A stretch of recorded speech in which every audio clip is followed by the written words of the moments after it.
Bienvenidos a esa cosa llamada ciencia, un espacio donde conocemos investigaciones que aportan a nuestra sociedad. Este es el capítulo 12, dedicado a la conferencia Caracterización morfológica y molecular integrada de polen de pote utilizados por las abejas sin aguijón en dos tipos de bosques tropicales en Ecuador. Implicaciones para la conservación y la meliponicultura. En este episodio entrevistamos a Sofía Ocaña. Comencemos. Para entender este tema a fondo, primero hay que saber el panorama de nuestras polinizadoras. En el Ecuador existen más de 200 especies de abejas sin aguijón, clasificadas en 23 géneros y distribuidas en sus 23 provincias, aprovechando una enorme diversidad de hábitat con más de 17.000 plantas vasculares. De hecho, solo en una área del Parque Nacional Yasuní y la Reserva Guaoroni se han registrado más de 100 especies con un porcentaje altísimo nuevo para la ciencia. Esta investigación se enfoca específicamente en comparar dos tipos de bosques tropicales del país para analizar los recursos de polen que recolectan estas abejas. Para guiarnos en esta investigación, hoy nos acompaña la experta Sofía Ocaña Cabrera. Dejemos que ella misma se presente y nos cuente más sobre su labor. Hola con todos, yo soy Sofía Ocaña. Estoy aquí presentando mi tesis de investigación sobre polen que recolectan abejas y aguijón en el Congreso Horizonte ARE.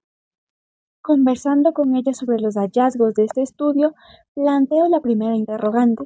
Si las abejas sin aguijón tienen una dieta tan diversa, ¿eso las hace más resistentes a los cambios ambientales o aún así son vulnerables a las pérdidas de flor nativa?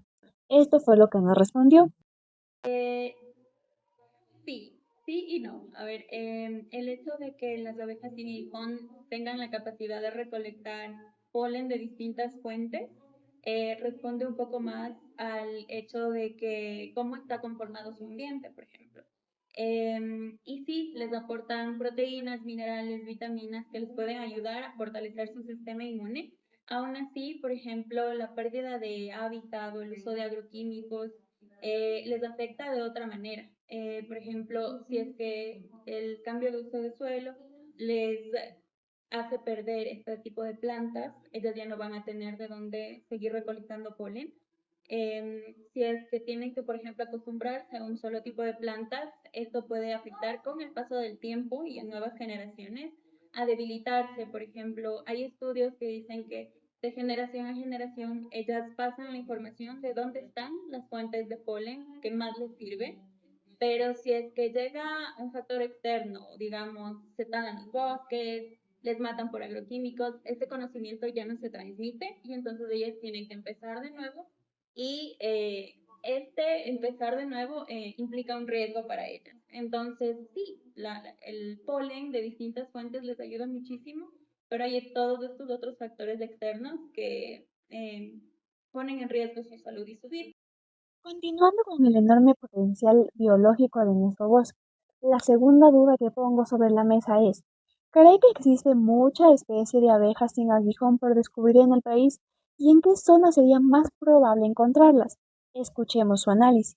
Sí, sí, totalmente. Creo que hay muchas especies, no solo de abejas sin aguijón, sino en general flora, más fauna, por descubrir aquí en el país, especialmente en la Amazonía, porque, pues, si ustedes saben, somos parte de este bosque gigante, el pulmón del planeta que es el Amazonas.